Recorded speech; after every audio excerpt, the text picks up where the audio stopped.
Assalamualaikum warahmatullahi wabarakatuh. Perkenalkan, kami dari kelompok 12 yang beranggotakan yang pertama Asih Maisaroh NIM 411910,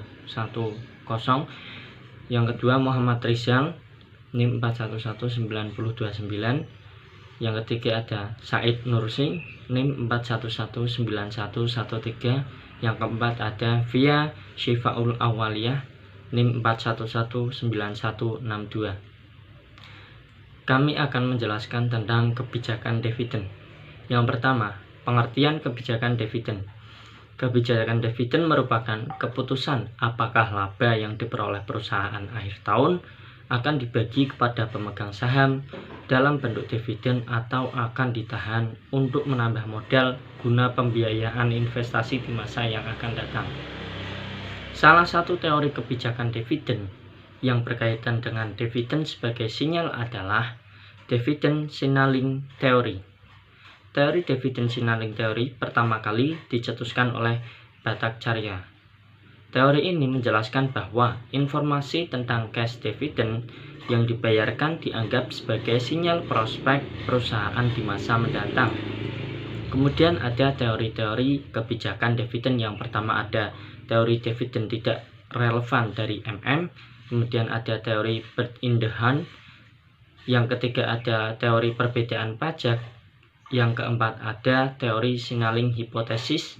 Yang kelima ada teori clientele effect.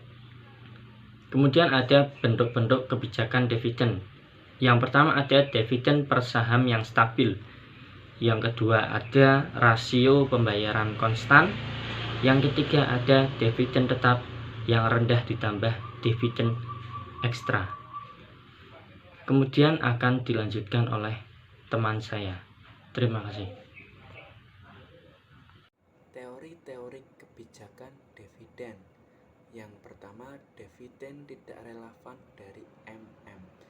Yang kedua, teori bird in the hand. Yang ketiga, teori perbedaan pajak. Yang keempat, teori signaling hypothesis. Yang kelima yaitu teori clientele effect.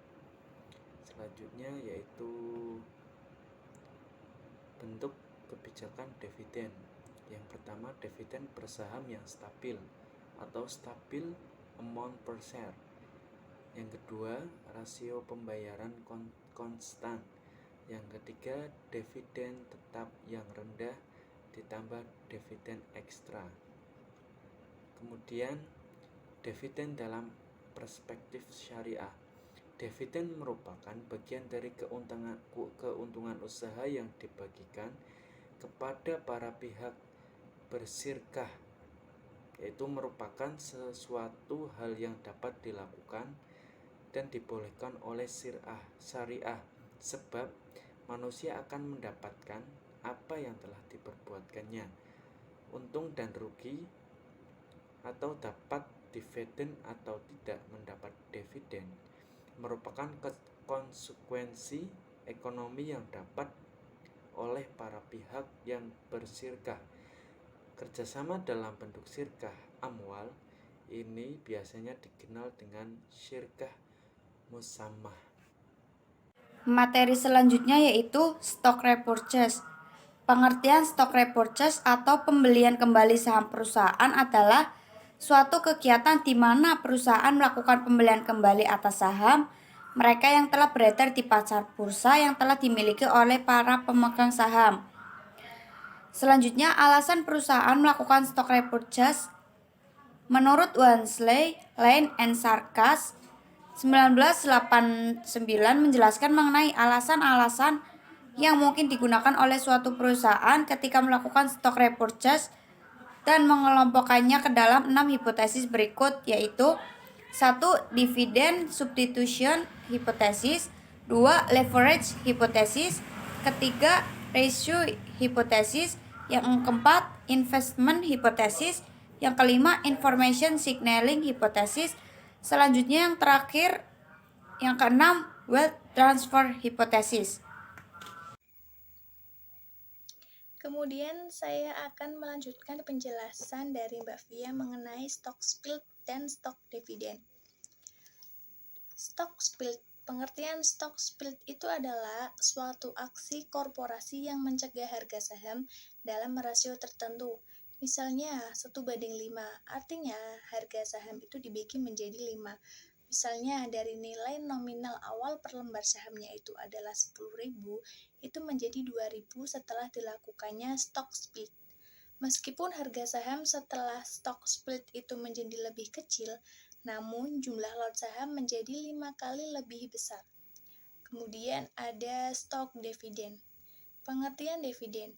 Dividen itu adalah suatu pembagian laba kepada pemegang saham yang berdasarkan pada banyaknya saham yang dimiliki oleh pemegang saham tersebut.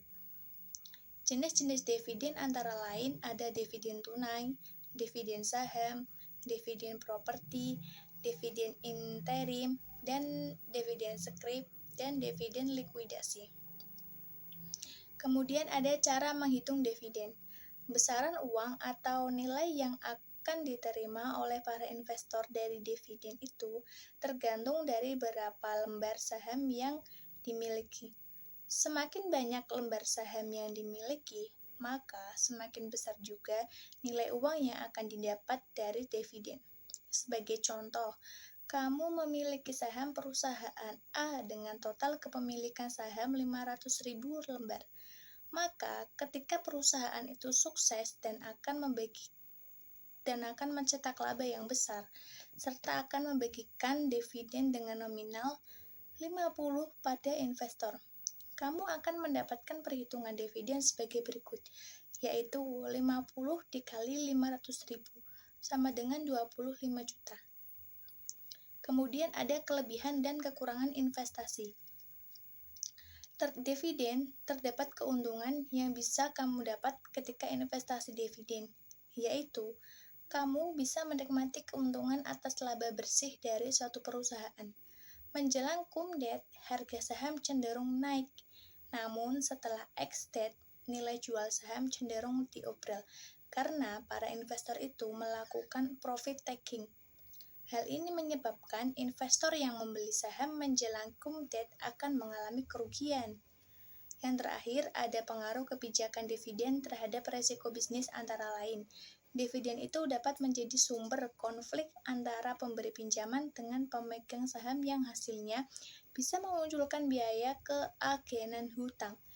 Jika perusahaan meniadakan pembagian dividen karena tidak memiliki kas, justru malah menambah beban perusahaan tersebut. Perusahaan itu harus membayar biaya dan bunga yang lebih besar di kemudian hari karena muncul hutang yang baru. Sekian presentasi dari kelompok kami. Apabila ada kekurangan, kami mohon maaf. Terima kasih. Wassalamualaikum warahmatullahi wabarakatuh.